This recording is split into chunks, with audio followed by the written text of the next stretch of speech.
Welcome to Slow and Steady, the podcast where you get to follow along as we figure out how to build products and recover from burnout. I'm Benedikt. Today is June 1st, 2021, and this is episode number 93. Brian is out today, so I'm joined today by someone else named Raae. Benedicte Raae is a software developer from Norway and the founder of POW, the privacy-first menstrual cycle journal. She's taken build in public to a new level by live streaming, building the product, and just like building software in general on a almost weekly basis. And I've watched some of her live streams. She recently reviewed user lists in one of her live streams.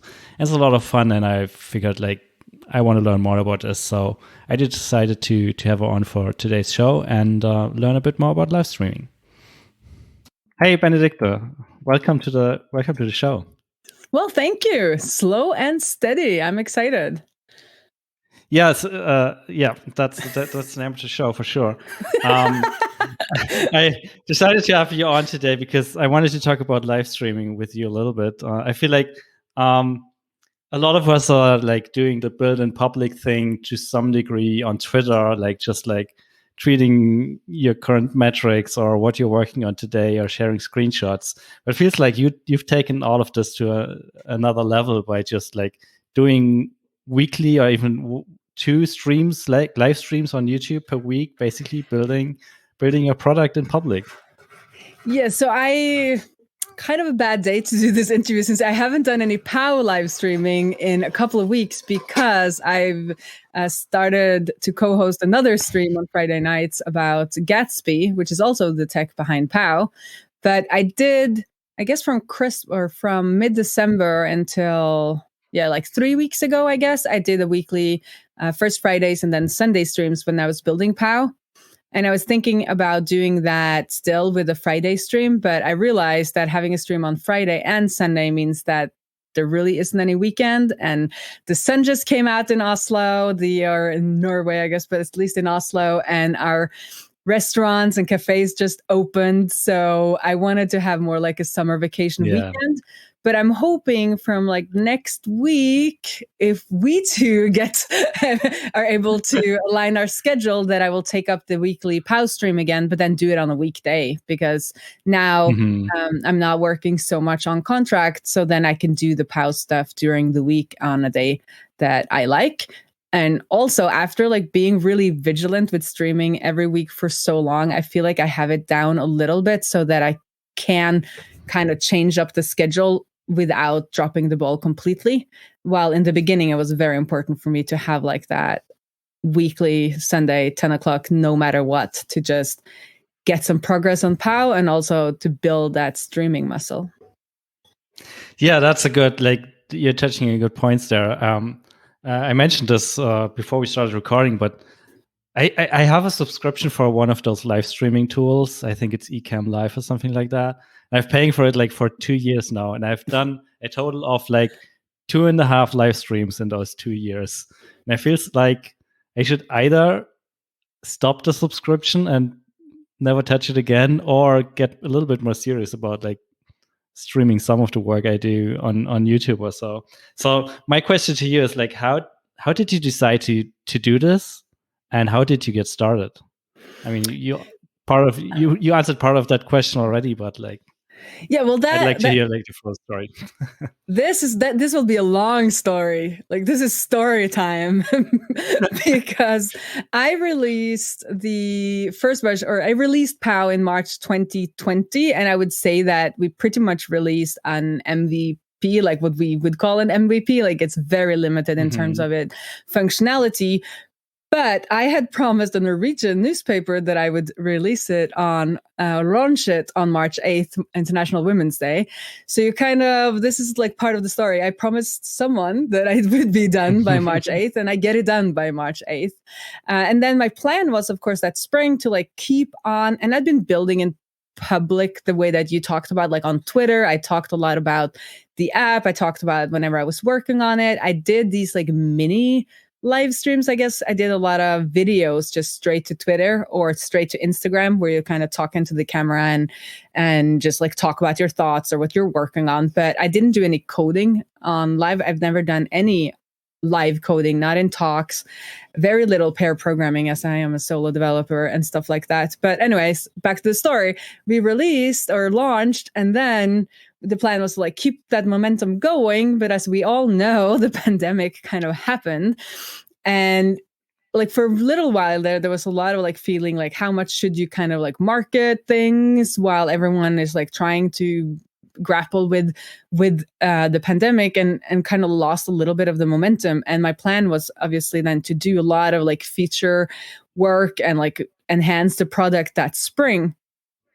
And basically, I just didn't. I started a YouTube channel instead, which is not something that I'm kind of proud of, because I ended up kind of hiding from POW and not working on POW and making YouTube videos instead. And the YouTube videos were edited, and I did do kind of started a monthly status update for POW. I did some edited videos on topics surrounding POW, like how to create a privacy-friendly app and those kinds of topics. But it took so much time to create edited videos that it kind of took my mind and focus away from POW, which I regret. But in the end, all of this led me to the live streaming, which I love. So maybe not bad after all. But then anyways, I did this all through the summer, and it felt really good to make videos that are edited, because they're done. Like when you're done, you're done. You can't go back on YouTube and be like, oh, I'm going to upload an enhanced version of this video like we do with software. As you very well know, it's never done. So it's like, It was very good to have that kind of pressure to just like release things and have it be actually done when you were over with it. And then my good friends in Snooty, they are independent game developers. They have been streaming every weekend for a year at least at that point. So now I guess they've been doing it for 2 years. And I spoke to them at some point during the summer, and they were like, but you should do live streaming. Like they were very engaged with my videos and were good at leaving comments. And we had a little talk, and it's like, you should do live streaming. And I'm like, I can't do live streaming. Like I can't code live. I mean, that is the most scariest thing I've ever heard of. Like, it's insane. And then I was like, but Benedicte, you don't not do things because you're scared. Like that is a shit reason not to do it. If you're given any other good reasons, then you should just do it. So I talked to them, and they gave me some pointers, and I was just like, I'm going to do it. And also to kind of get me back in the game of working on POW every single week after kind of dropping that ball for too long, I thought. So that's when I started doing the Friday streams. And again, I then went on Twitter and promised everybody I would be doing live streams every Friday. And then I did until December. And then I didn't work on POW, but I did the Gatsby challenge. And then after Christmas, I moved it to Sundays. And then I did every week on POW work again. So I guess that's a long-winded story I have this, but it's Snooty's fault. Because they were very like, you should do live streaming. You have the energy for live streaming. You should do them. And I did them. And yeah, I forgot to say that, but I just really enjoy it. I think it's so much fun to work on stream, especially as a solo developer. It's really nice to have people comment and suggest, or to just be there.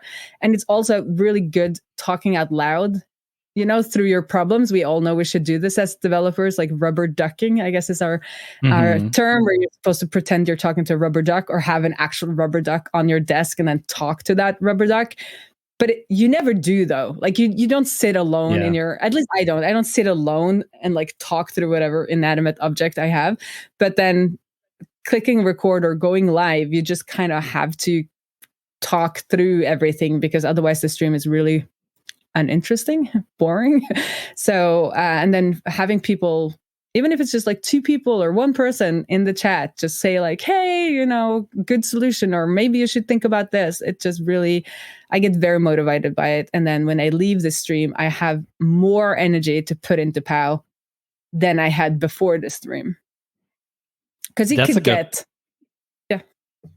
That's a good result, I guess. Like, I wonder, like, maybe it depends on your personality, and maybe some people are like more drained after the stream than they are otherwise. But like, if it turns out like this for you, where like more energy after doing the thing in public, I guess that's a good sign.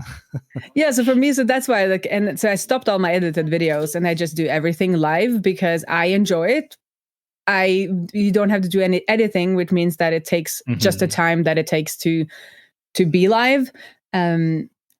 And most of the things, like even the POW status updates that they could benefit from being edited, but like I am not a big company, and the people who are interested can then watch my POW status updates live on double speed the next day if they want to have like the quick version of it, or they could join me live and actually be in the chat, and you get more of that community feeling. But definitely, I've spoken to people. I'm in a community blogging for devs, and there are some people there who have tested out live streaming who has the exact opposite. Like they hated it. They felt it was awful. They were, I was nervous, of course, the first times, and I was like, the first time I was like sweating, and I was like, this is just. And I went on the stream, and I was like, I don't know what I'm doing. Like, this is like, I'm scared. I don't know. People were so nice. And then at the end of it, I was like, oh, I came out of it with energy. But then, as I've said, or some people in that stream, or in that community, like they had the exact opposite experience where they hated it. They felt drained. Like I think they took down the live stream straight after because they felt it wasn't good enough, or they just didn't like the experience. And I think that's something I've learned. Like I keep saying I'm so old. I'm not that old. I'm soon 40. But I feel like it's one of those things you have to just test a lot of different things. And there's so many ways to market what you're doing. And if you end up testing things, you can maybe choose the marketing avenues that don't drain you too much. So writing for me is really hard. Like I can get, if I do it, I can get some good results, but it just takes so much energy for me to write, even write blog posts. It takes a lot of energy and it takes a lot of time. But then for live streaming, it doesn't really take any time and it doesn't take any energy. So I could do more of that. I still need to write because, we need to write our landing pages and our newsletters and our blogs and about newsletters. But then maybe I won't ever, blog daily. But I could probably at some point do like 30 days of live streaming daily. I could do that challenge, but I would never do the kind of blog daily challenge. So you just have to figure out what works for you and then focus on the things that you really enjoy that could move the needle, and then still do the other things, but maybe don't focus on that as your like main marketing avenues, I guess. Yeah. You touched on a couple of points already. There for me. Or not. So you touched on a couple of points there. One thing I wanna ask is like, how did you settle on the format? Like, it feels like most of the live streams you do are like an hour or so, and then you wrap up and call it a day. Whereas, like, if you look at checked out Twitch recently for like programming related live streams, and they keep on going for hours and hours and hours and hours. And what made you decide to do like the hour-long snippets versus just a full day of live streaming, whatever you do? Well, now you're getting me on like, maybe I should do a full day of live streaming. I say I have energy coming out of it, but it is, it's taxing talking out loud. So the way I do it is that I basically talk the whole time. So I'm really good at talk. I can drone on, like I can talk and talk and talk. It's one of my superpowers. But anyway, so that's kind of the format of the stream, but you can't really, not even I could do like 6 hours of continuous speaking. I think a lot of the people who live code for 6 hours, I don't know exactly because I haven't seen this, but I would guess if you do it for a full day, there's a lot of the time where you're just coding and you have some music on and people can like kind of hang out with you. Maybe they're also working. So it would be more of that kind of co-working stream thing. But what I needed was like talking through problems. So then an hour felt good. And also so that the people can like know what to expect. So they can come in hopefully at the beginning and get a gist of what I'm trying to solve and then be a part of trying to solve that. But knowing that if they join, like it won't suddenly be 4 hours and then feel like you have to like leave in the middle of something. And I think also this is one of the things I talked to Snooty about, and I think they now do 2 hours most weekends, but they also said like start with an hour because, you might need to have that break after an hour of being like receptive and talking to to the audience. And also, since I do it in that way, it's pretty slow. Like so the other stream I now have on Fridays where we are 4 people and we also banter a lot. I think we estimate that most of the stuff we do takes about 10 to 20 minutes if we were going to do it by ourselves. But doing it on stream, it takes like an hour and sometimes an hour and 20 minutes. So if you're doing live streaming as I'm doing for my own product, I actually also need to produce more than I produce in a live stream. But it's good for me, as I said, with that like energy boost. And after the stream, I often get a lot of new ideas and both feature ideas, but also ideas on how I can solve what I'm working on. So then when I sit down the next time, like I have a lot more kind of not knowledge, but I know more about what I want to do, and I can bring that into my next coding session. And I usually take a break. Like I don't keep on coding after the stream. On Sundays, we usually have family time after that when I've had the Sunday streams. But it gives me that energy going into the next week. I guess. So why an hour? Just because. The short answer. Okay, why an hour if you want to cut that in? So why an hour? Because that's how it went. Yeah, sure. I mean, totally makes sense. How do you come up with topics or things to work on? Because you mentioned like for the Friday streams, it's like a 10-minute problem and then you do a live stream on that. Is it like, do you deliberately pick problems that are like self-contained, or are you also like trying to just like tackle a big thing and be fine with not being able to finish it within the hour or so? So for the POW streams, I've done both. I've done these exploratory streams, and those are the ones who do best in terms of like viewership after the fact. So I've done the one on user list where I explore user list for an hour and didn't really like ship anything, but I saw that it had the features I needed. We did some coding and like I figured out that, okay, this is what I want to use. So that was an exploratory one. I've done that with a couple of topics, and those people search for those kinds of topics on YouTube, so then they can land on these videos.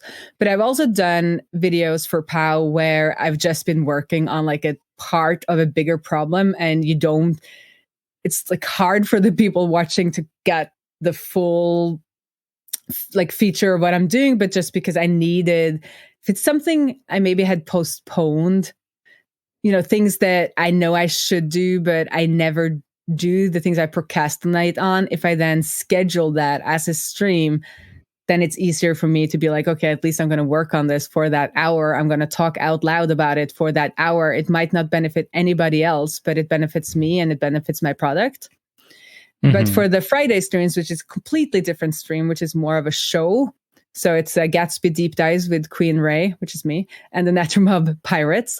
And there we are trying to like build out a site, and we try to do it in kind of the manner we would have done it if this was a client project. But it's going to take a lot longer because, as I said, about 10 to 20 minutes of work is actually being done in each stream. So that is more of a kind of educational stream, while my POW streams are for me mostly, and to make sure that I do the work that I need to do for POW.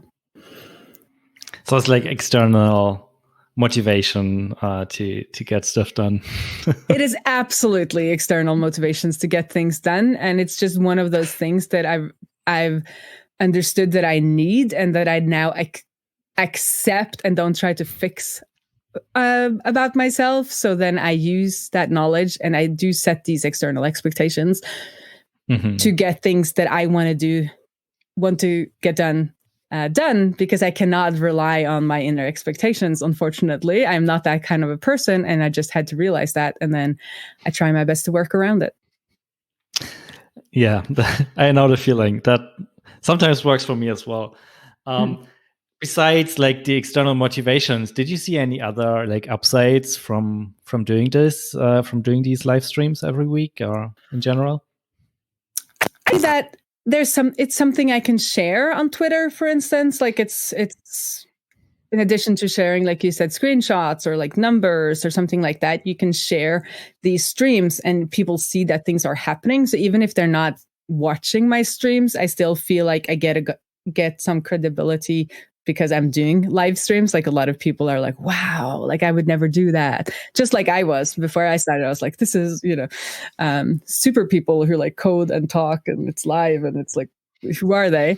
So you get some kind of like cred from the community doing that, and which is like good for me and POW, and that they like that, or they kind of look up to the live streaming, and just to have something consistently that kind of shows up. And I can see in periods where there are more things happening on Twitter or like happening on my live streams, like more things happening with POW, I do get more signups. I haven't like really looked into this like specifically, but I kind of can see it anecdotally, at least, that when I am vigilant with my live streaming, I do get some more signups. I guess it's just, that kind of like brand recognition, like people see it again and again and again. If you have something to talk about, right? Because there's not always, you've been working for a month on your SaaS and like you don't have, at least me, some months, it's not really that much exciting news that I could share with like MRRs or like AI, whatever, the people are sharing on Twitter. But if I have the streams, then at least like some things have been showing up in people's feeds. And I also share them sometimes to LinkedIn or to Facebook. I have a lot of developer friends. So that I can get. I don't do everyone on LinkedIn and Facebook, but I do some. And then it's content that I can share instead of then sitting down and writing a blog post that I then have to share, as we talked about, which is not my strong suit, right? So it's the way to be on people's minds without me overworking myself, I guess. You produce some content while also getting some other work done, right? Yes, I guess I heard it first from Jonathan Stark, and he called it like sawdust, like content that are just the sawdust that comes off of the work that you're doing. So if you're doing carpentry, there's always sawdust, and maybe you could do something with that sawdust. And I'm guessing and live streaming is a form of sawdust content. So that's a good way to think about it. Yeah. Also, like if you at the end of the day write a little blog post about some technical challenge you've had, like that would also be sawdust if that was something that you could do maybe in 30 minutes at the end of the workday. Like that's also a good kind of sawdust content approach. Yeah. Cool. So in addition to like upsides, did you see any downsides? I suppose not, because you're still doing it. I just love it so much. Well, having as I said, I had 2 streams in one weekend. This maybe was like maybe not my like best scheduling. So ended up not doing the POW live streams for a couple of weeks. But I also, some regard, I think that's fine. Like, I mean, in this for the long run with POW, and there will be times where I'm focused more on POW, and there will be times when I'm focused less on POW. So my goal is to keep circling back to having focus on POW, and just realizing I'm one of those people again that I guess most people are. No, not everyone. I have friends who are not, but I'm one of those people who lose focus. But then instead of making that into like I'm a failure kind of thing, just like circle back to it, start up the stream again, and not be like, oh, sorry, I haven't streamed in 4 weeks, because most likely nobody has really noticed or cares. So just like get back on there and like start again. So that's my plan for June. But other downsides, well, I did expose my credit card on stream when signing up for user list. So that was whoops. And I didn't want to take the stream down because it was such a good stream. So I ended up having to cancel, which then led me to having to update my credit card on all the services, because this was my business credit card. But that led me to unsubscribing from a lot of services, so that in the end it ended up saving me money. But there's things that you learn with live streaming, and I guess some things I shouldn't have had to learn live on stream, like exposing your credit card, but I did, and I won't do that again. And you learn to be more vigilant about taking things off screen. And I had taken it off screen, but then I just had it back on screen before the numbers went away. So I felt I was being vigilant, and then I wasn't, because I was very excited to get to the next step. So that's a potential downside. Other than that, I've only had friendly comments. I haven't had any issues with, people being stupid or annoying or anything like that. I don't have a huge following, which probably helps in that regard. Yeah, so I wouldn't say any downsides. No. Not That's for me. Good to hear. Besides like moving sensitive content off screen, is there anything else you learned and that you're willing to share? Like some tips and tricks? Just, I don't know, it's hard to say what, because I obviously learned things. I'm so bad at, like, I need to write these things down while I go. I feel like what I was really scared of was like feeling stupid on screen, or like showing the world that I was not a good developer, or like those kinds of fears. And I don't know what people out there think when they look at my streams. Like, I do so much weird stuff, but I'm also at a point in my career where I'm like, it doesn't really matter if you think I'm a good developer or not, because, I have the work that I need, and like I'm doing POW. Like, I don't need other people to think I'm a good developer. And it was really nice going on stream and kind of realizing that I was that comfortable with kind of my skill level or the way I code. But I don't know if that's something I learned, but it's like, you just have to try, I guess. And if you mess up, that's the kind of, maybe that, like, you can mess up, you just mess up. And then you're like, oh, I messed up. Or you're like, oh, there was my credit card. Let's, cancel that credit card. Or that's the kind of the beauty of live. It's like, you can't go back and spend time fixing it. It's like, it happened. You just have to kind of own it. And that is super scary in the beginning. And as I said, some people don't get past that in kind of fear, or they don't like it. Or I guess if you don't like talking out loud to nobody, because you're basically talking to nobody, you're sitting in your house, but I know there's audience. But also sometimes there is no audience, and you can see like there's nobody viewing, but if somebody views this after the fact, you kind of need to pretend that there's still somebody viewing. But for me, again, that was like a benefit that I actually get to talk through my features or my problems. So, but what did I learn? Yeah. Well, I could say that it's addictive for the people who like it. It's very addictive. Like, now I want to do everything on stream, but you got to do your work in addition to streaming, and you buy shit. Like, I have now a microphone, I have a streaming light, I have an external screen so that I can have 2 screens. It's an expensive hobby.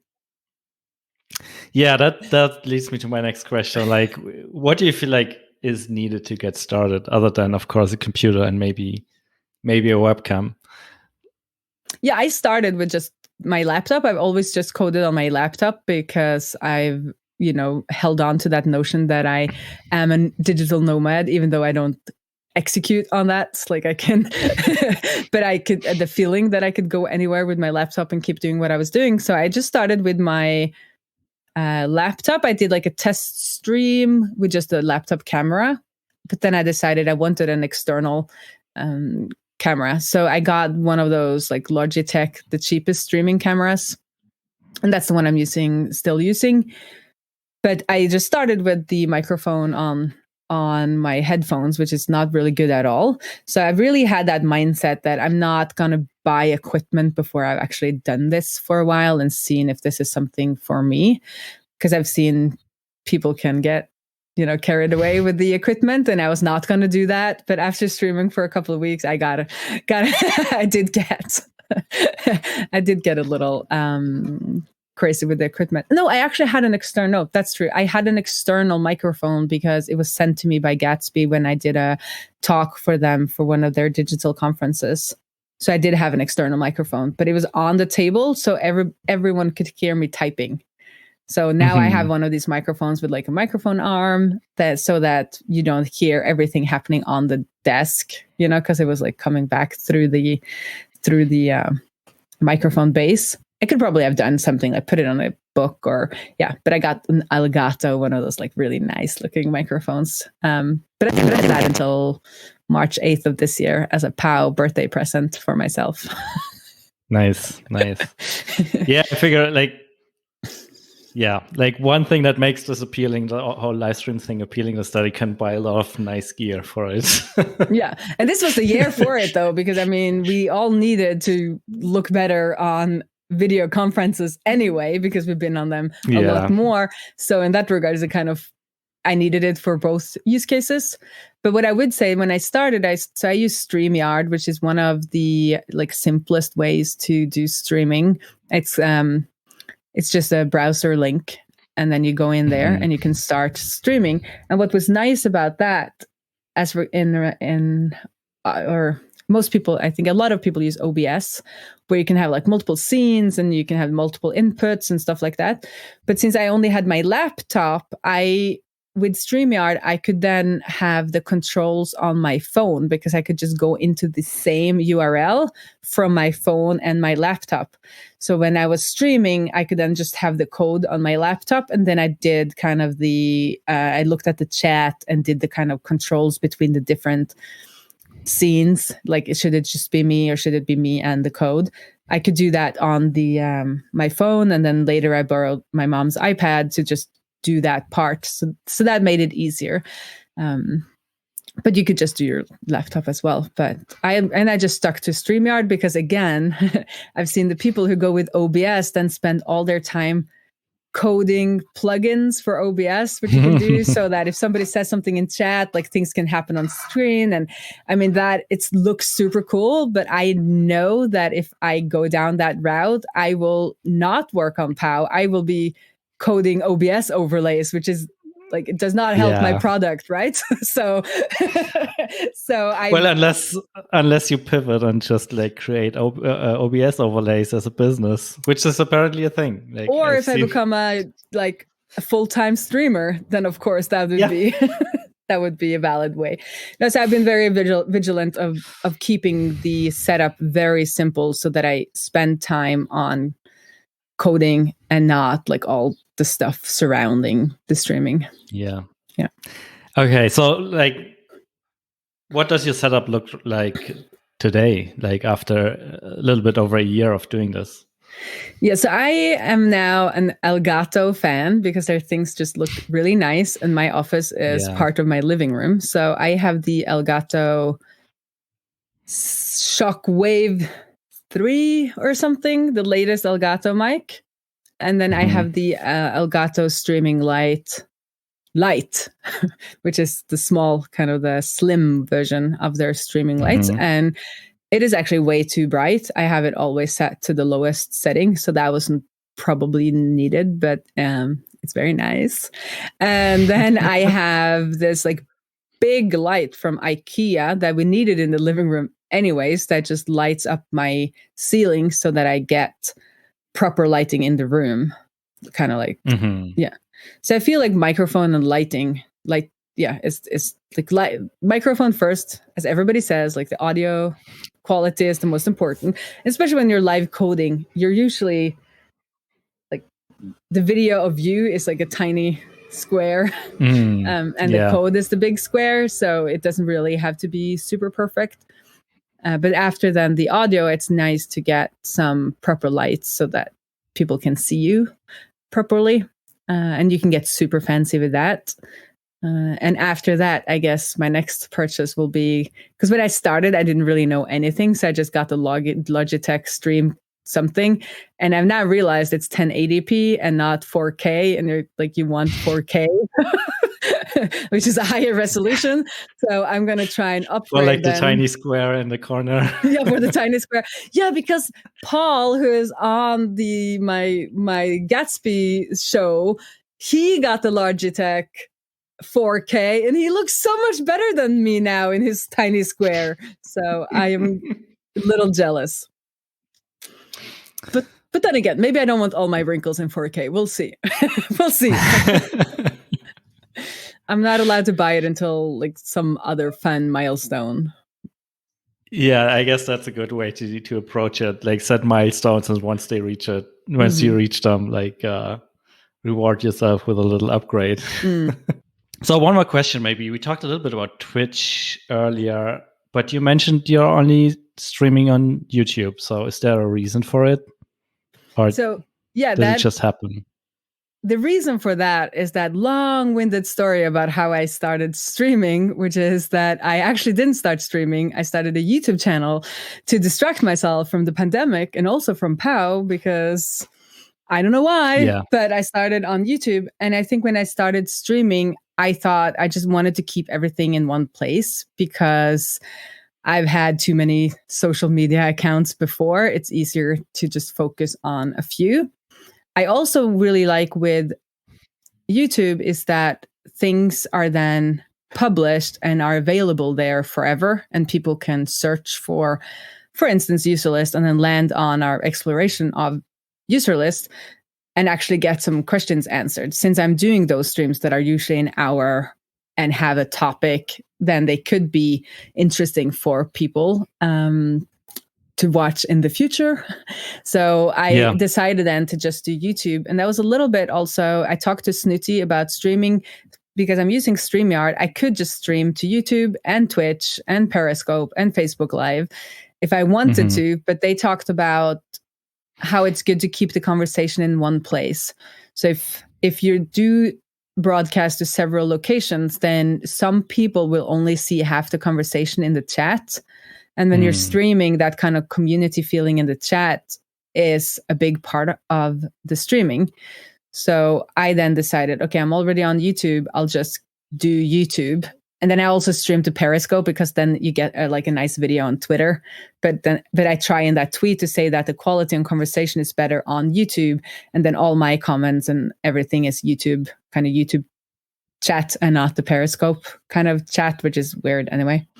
But I see that, and I see like a lot of people on Twitch end up exporting their videos and then putting them on YouTube as an archive.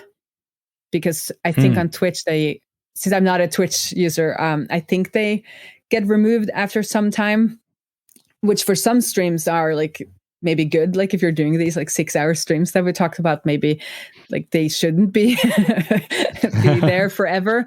But with YouTube, and since I also maybe in the future want to do more educational type content, it's nice to just keep everyone on YouTube. The really bad thing about YouTube though is that their notification is so bad. Like I don't think people even receive them. So you say you want to be notified when somebody goes live, and it seems like it just doesn't, or like do it after the fact. It's super weird. Like it's not good at all. While I see that I have caught some streams on Twitch because the Twitch app is so good at notifying. So if I'm sitting down at night doing some like admin work and I see, oh, so-and-so is doing a stream on Twitch, like I'll jump over and like have that in the background while I'm doing my admin work, which is something that I'm then losing out on YouTube. So that's a consideration and a trade-off. Yeah. Okay. Makes sense. Yeah. I'm not a big Twitch user either. Just like decided to explore it a little bit last week, but yeah, it's an entirely different world. It is. And people stream all kinds of things. And also for a while, you couldn't live stream on YouTube. So you kind of had to do that on Twitch. While now I also think that some of the videos that I'm making then by using the live feature, it seems like YouTube is kind of promoting them a little bit because they're trying to, steal from Twitch. We can also do live streaming. So that, and also if there's a lot of I think if there's a lot of chat, like a lot of activity while you're live streaming, like YouTube then thinks that your video is like better because there has been a lot of activity and engagement and those sorts of things. But even on YouTube, I've seen there's this one lady who's a student. She has like study with me, and those streams are 6 and 8 hours. And I don't know the number. Like I'm so bad at remembering numbers, but the numbers, like the views she has on study with me, it's just insane. And she basically sits in her dorm room or her apartment and studies with the camera that films her a little bit from the side, and she just studies. And then I think what the appeal is that everybody else is also then studying, and that it's become like a community around that where they're studying together. And she has some sort of bot now where you can like log that you're also studying, so that you get like kind of a competition element, like who's studying the most hours, or there's some kind of like, I haven't really fully explored it, but that's super interesting. And also when you were saying, yeah, I could code, like I could live stream for 6 hours and call it like co-working, in the pandemic where everybody's sitting at home. And then I could have guests on to like say what they've done, since it's so easy to have guests on with StreamYard. So there's many possibilities. Yeah. Nice. Yeah, there's a lot of things to do in the future. So yeah, cool. When's your next live stream? So my next live stream will be Friday night at 8:00 Central European Time, and that will be Gatsby Deep Dives with me, Queen Ray, and the Natomob Pirates. And then you and I are streaming on a Monday at 10:00 Central European Time, and we will be implementing user list for POW.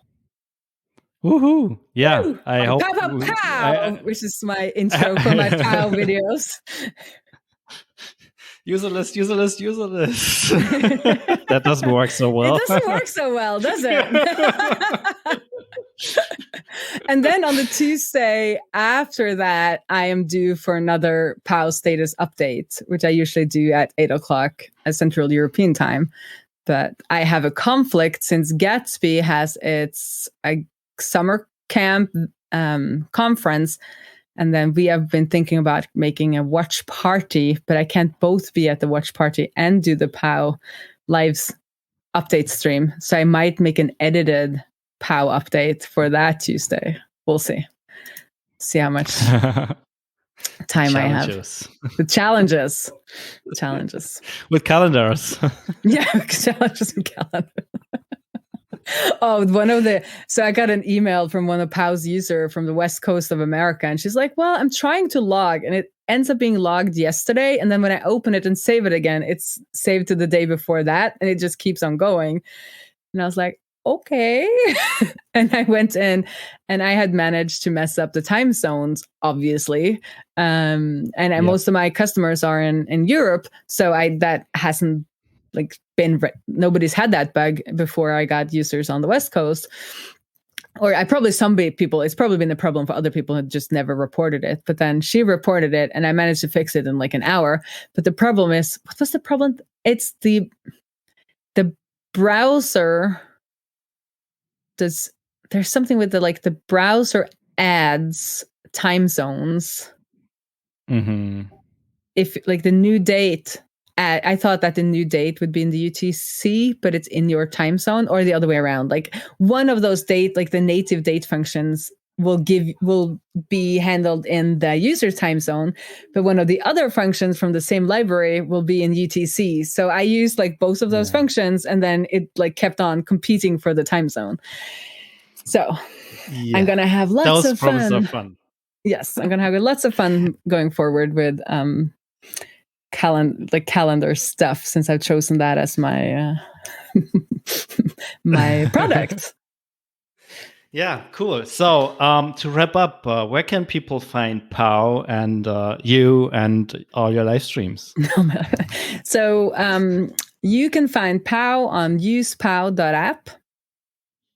And then I am at Ray on Twitter, and my YouTube channel is Ray Codes.